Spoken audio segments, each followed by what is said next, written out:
¿Qué tenemos para hoy? Libertad, justicia y derecho. Justicia, derecho y libertad. Las notas jurídicas en ¿Qué tenemos para hoy? Hablemos de justicia, hablemos de libertad, hablemos de derecho. Bueno, y para ello, pues hoy nos acompaña el doctor Rafael Zuluaga Ramírez, es docente de Derecho Penal y también pues está en varias universidades del territorio antioqueño y más directamente aquí en el distrito de Medellín, con la Universidad Remington, también está en otras universidades, ¿verdad? Bueno, por ahora. Y es también defensor del pueblo. Con la Defensoría del Pueblo nos gusta muchísimo esa parte. Y le acompaña Ronald Mosquera Chaverra, que es también estudiante de Derecho, ya último semestre de Derecho. Doctor Rafael, bienvenido.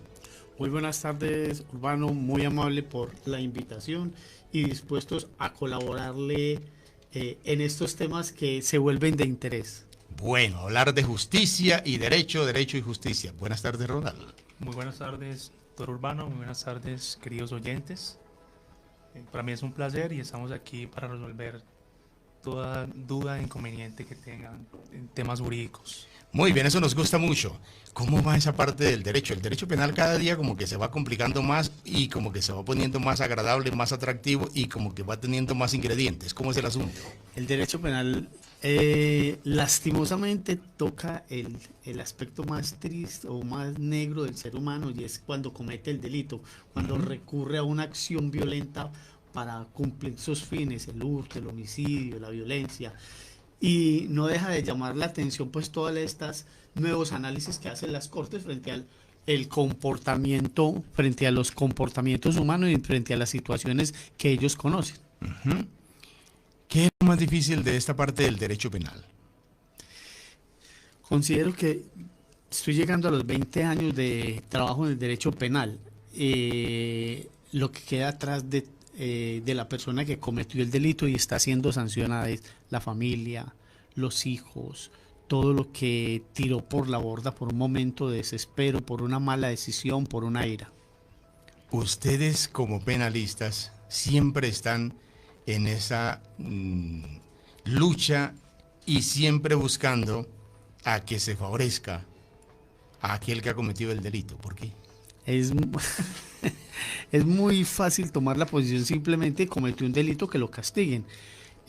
A nosotros se nos otorga el deber profesional de acompañar a esa persona, como el sacerdote confiesa a quien comete el pecado, nosotros igualmente lo acompañamos y entendemos que quien comete un delito es un ser humano, es un padre, es una madre y que hay unas circunstancias. No es que nos volvamos en unas alcahuetas como él podría sentirse en primera instancia. Tampoco la idea de nosotros es siempre buscar la absolución, pero sí hay penas más favorables y podemos explicar que sí hay. Por ejemplo, en el caso de un homicidio, sí hay un homicidio, pero esta persona actuó por ira, por dolor, porque ya venían con una pelea casada, porque ya había sido golpeada 2 o 3 veces, porque esta señora se cansó de recibir golpes todos los días y en algún momento reaccionó en contra de él. Eso no implica que sea un homicidio agravado, por el contrario, tiene unos atenuantes. Ya la pena no será de 36 años, nosotros buscamos que sea una pena más disminuida, pero no tapar el sol con las manos, porque sí existió un delito. Claro, y decir que derecho penal uno oye y uno dice, son todos los delitos, el homicidio, el maltrato, la persona que violó. Ustedes como abogados, cuando están ahí, que se enfrentan a esa persona, porque definitivamente es un ser humano, que lo van a defender, ¿cómo ver la otra cara de la víctima? Pues dentro del cuerpo de personas que participan en las partes dentro de un proceso existe un defensor para el procesado y un defensor para la víctima.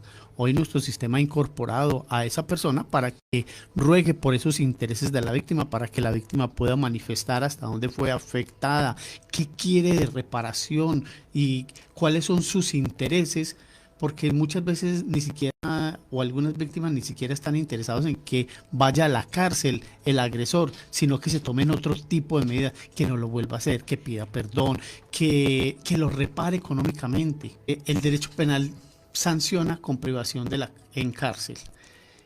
Y esa privación de la cárcel se vuelve una represión, una retribución mala a un mal causado. Pero pocas veces, muy pocas veces, sirve para reeducar, para reencauzar el comportamiento de las personas. Tienen que buscarse otro tipo de situaciones para que las personas cambien, comprendan y entiendan que su actuar no es correcto. Bueno, ahora, y uniéndome a la pregunta de Yelitza, o sea que cada uno va a tener su abogado. Ustedes generalmente, como penalistas, van más en defensa de la víctima o del victimario. Depende cómo es el asunto. Este es un trabajo de roles. El juez, el abogado, el fiscal y el defensor de la víctima, los cuatro son abogados. ¿En qué rol participan cada uno? Desde ese rol, desde esa posición se debe dar el enfoque. Si mi labor es defender a la víctima, yo busco porque la víctima sea escuchada, porque se comprenda su situación. Si mi labor es defender al procesado, yo busco porque a él la pena se le atenúe, se comprenda bajo qué situaciones y bajo qué circunstancias sucedieron los hechos. Cada uno de ellos debe cumplir un rol. El día que confundamos esos roles, se descuaderna el derecho penal. Bueno, esta es la situación, lo que estamos viviendo. Déjenme, yo saludo también y le pregunto a Ronald, que anda muy de la mano del doctor Rafael Zuluaga Ramírez en esta parte. En el campo suyo, ¿cuál es la línea que quiere en el derecho? ¿Cuál le gusta? Pues uno en la carrera de Derecho se ve cautivado por muchas líneas. Todas las líneas son muy cautivadoras, son líneas que te llaman mucho la atención. Me gusta mucho el penal por lo que trabajo con el profesor, por las cosas que hacemos, por las situaciones que vivimos, porque en la clínica jurídica, en los consultorios, llegan personas con distintos problemas, comentan su situación, vemos la situación precaria que cumple la víctima y también la precaria que cumple el victimario, porque de ambas partes hay sufrimiento, bien sea porque recibes o porque también das. Entonces uno se ve cautivado por muchas líneas, pero me gusta mucho el penal. O sea que está haciendo profundización en penal, en líneas. En esos momentos no, por lo que la universidad te da otras opciones y en estos momentos estoy haciendo en responsabilidad civil del Estado. Entonces, en público. Pero por lo que lo siento, va a hacer una especialización en penal. Exactamente. Si no lo desanima aquí el doctor Rafaela. No, con el doctor ánimo es lo que hay al 100%, la verdad. En el proceso que he llevado con él, un proceso maravilloso de mucha enseñanza.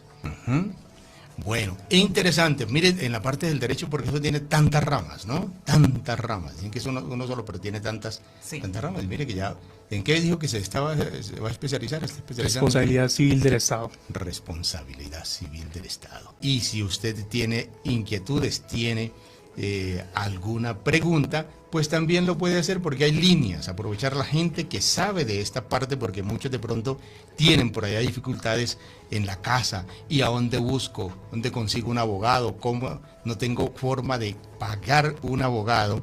Y sobre todo en el área penalista, ¿cómo se debe hacer? Porque hay formas donde la parte de la Defensoría misma del Pueblo, etcétera, etcétera, cuando alguien necesita y no tiene recursos. Esta es la parte de la película donde dicen, y si usted no tiene defensa, el Estado se la suministrará. Sí, existe un cuerpo de abogados al servicio de la Defensoría Pública, y si la persona dice no tengo que pagar un abogado, simplemente o los agentes de policía notifican a la Fiscalía, y la Fiscalía debe llamar a la Defensoría del Pueblo y le ubican un defensor público. Nosotros estamos en los turnos permanentes y siempre hay disponibles defensores públicos para asumir las defensas de las personas que están siendo capturadas en ese momento. ¿Le toca muchos casos a usted como defensor del pueblo? En mi ejercicio yo hago por lo general 2-3 turnos a la semana.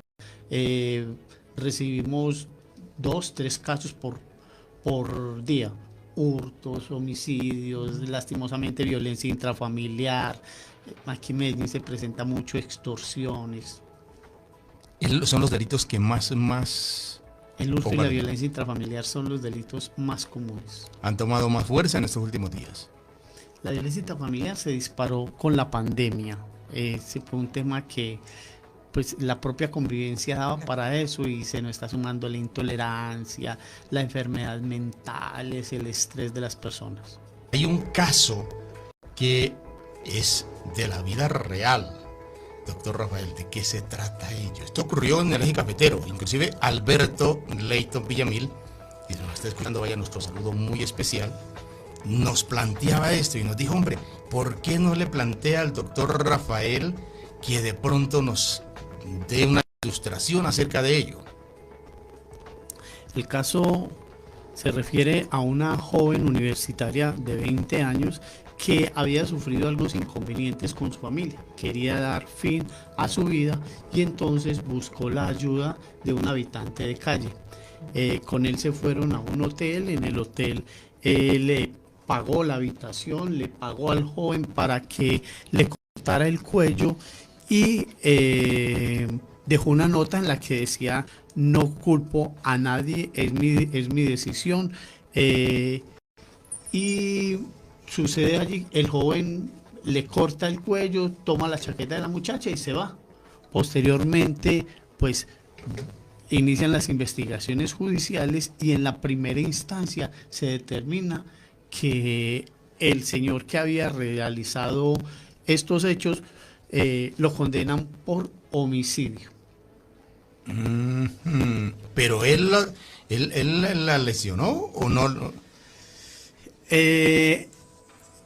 En la declaración, es un habitante de calle. En la declaración en la testimonio que da en juicio, me parece un testimonio muy básico, desprevenido, y él dice: yo tomé el cuchillo, le hice 2 cortadas, pero no fui capaz de hacerlas profundas. Entonces ella dijo: a usted le falta berraquera, preste eso, y ella se corta el cuello. La corte inclusive va más allá y dice: aún si él la hubiese cortado, ¿cuál sería el análisis?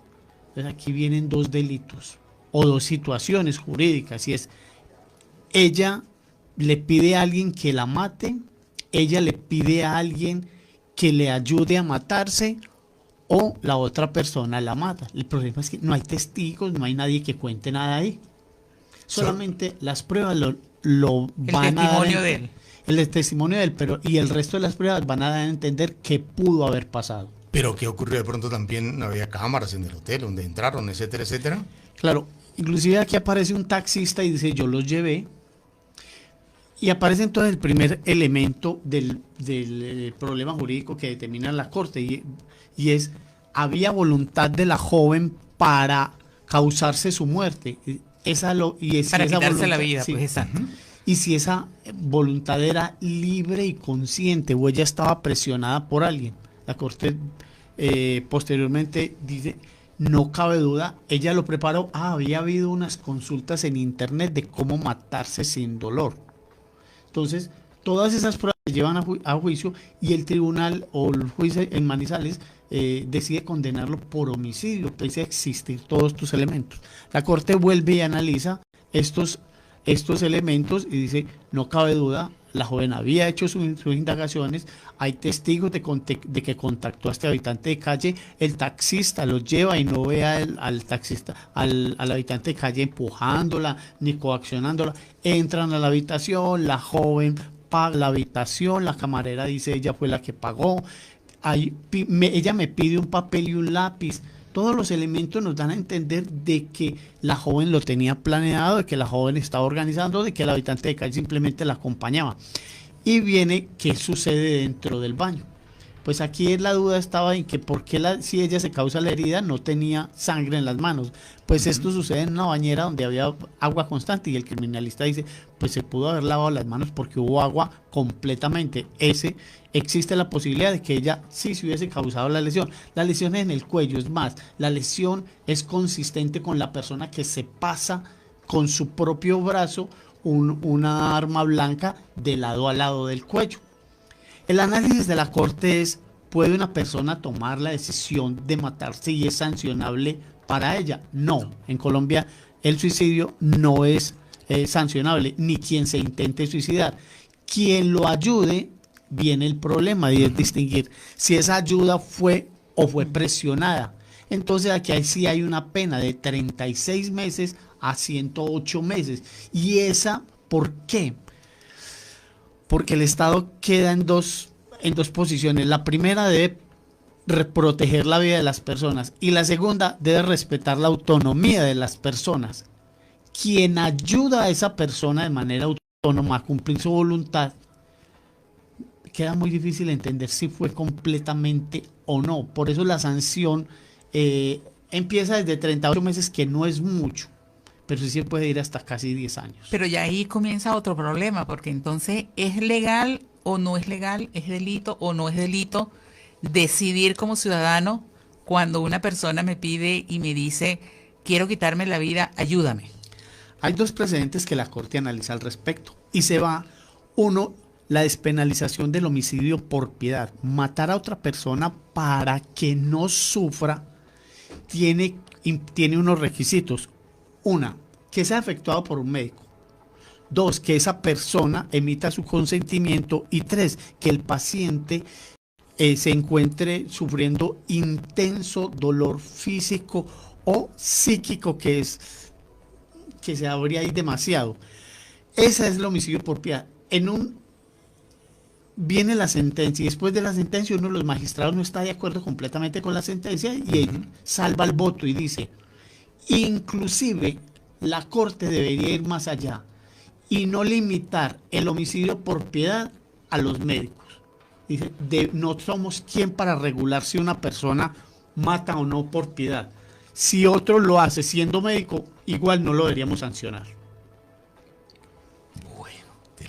Delicado el asunto, porque entonces ya ahí entra entonces también el otro papel, la Iglesia Católica, los religiosos, quienes defienden la vida, quienes no, y en este caso que nos relatan de esta persona de calle, que entonces por estar en su condición, ¿no?, de calle, utilizado, exacto, porque le pagaron, lo convencieron, le dieron, no se sabe allí qué pasó, pero ya esto se puede extender a cualquier ciudadano. Pero es que ahí solo hay un testigo.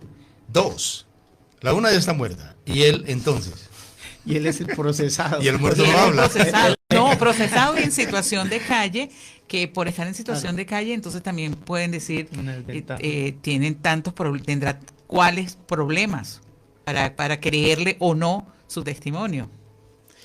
Es muy difícil. Eso es prácticamente la preocupación de esta sentencia. Se abre la puerta para que inclusive homicidios se arreglen como si fuera un suicidio. Entonces, desamparar estos asuntos es muy delicado. Acabas de tocar un tema que para nosotros los abogados es el primero, y es el deslinde entre derecho y moral.